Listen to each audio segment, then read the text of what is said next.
Hello everyone.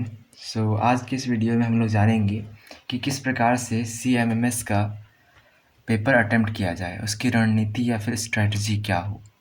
मेरा ये मानना है कि किसी भी युद्ध अथवा परीक्षा की सबसे अंतिम और इम्पॉर्टेंट चरण होता है रणनीति, कि किस तरह से उस युद्ध को अथवा परीक्षा को अटेम्प्ट किया जाए। चलिए जानते हैं इस परीक्षा के बारे में। तो ये जो पेपर है CMMS का, वो है पेपर 1 और पेपर 2, दो पेपर हैं इसमें। पेपर 1 है मेंटल एबिलिटी टेस्ट जो है मैट। पेपर 2 होता है SAT, scholastic aptitude test. MAT में आते हैं 3 subject, reasoning, Hindi and English. जहाँ पे साइंस में आते हैं, सैट में आते हैं science, social science and math. अब एक चीज़ जो इसमें जाननी है वो है ये कि सारे विषय 30 मार्क्स के होते हैं। इसके बाद आपके कितने मार्क्स कम से कम आने चाहिए कि आपका सिलेक्शन हो सकता हो। तो ये जो एक्सेप्टेड है वो ये है कि कम से कम 40% पेपर 1 में होने चाहिए और कम से कम 40% पेपर 2 में होने चाहिए। अब 40% कितना होता है?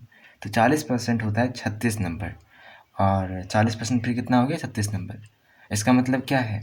ये अनिवार्य है कि पेपर 1 में कम से कम 36 नंबर आए, पेपर 2 में कम से कम 36 नंबर आए।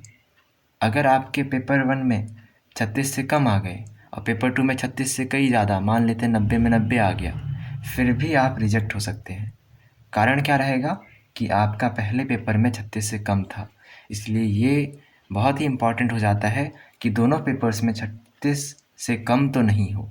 और इसी के लिए हमारी जो पहली चरण होने वाली है युद्ध की या फिर परीक्षा की, वो होगी एटलीस्ट कम से कम 36 क्वेश्चंस तो पेपर 1 में सॉल्व करने ही करने हैं, और पेपर 2 में भी कम से कम 36 क्वेश्चंस पेपर 2 में एकदम सही सही सॉल्व करने हैं।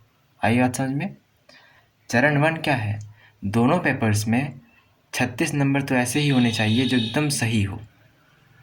दोनों पेपर्स में, पहले में भी 36, दूसरे में भी 36। और ये जब हो जाए तो फिर बाकी बचे हुए क्वेश्चंस को अब टाइम देकर हल कर सकते हैं आप। क्यों? क्योंकि आप सेफ जोन में आ चुके हैं।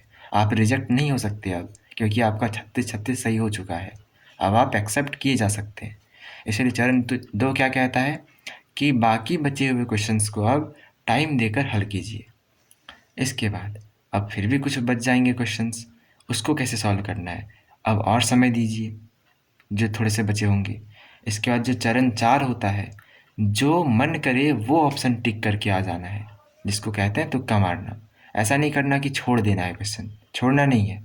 चरण 4 जो कि लास्ट चरण है हम लोगों का, जो मन करे वो ऑप्शन टिक कर दो, छोड़ने नहीं है। और किस अवस्था में नहीं छोड़ने हैं? अगर नेगेटिव मार्किंग न हो, नेगेटिव मार्किंग न हो तो ही सारे तुक्के मार देने हैं।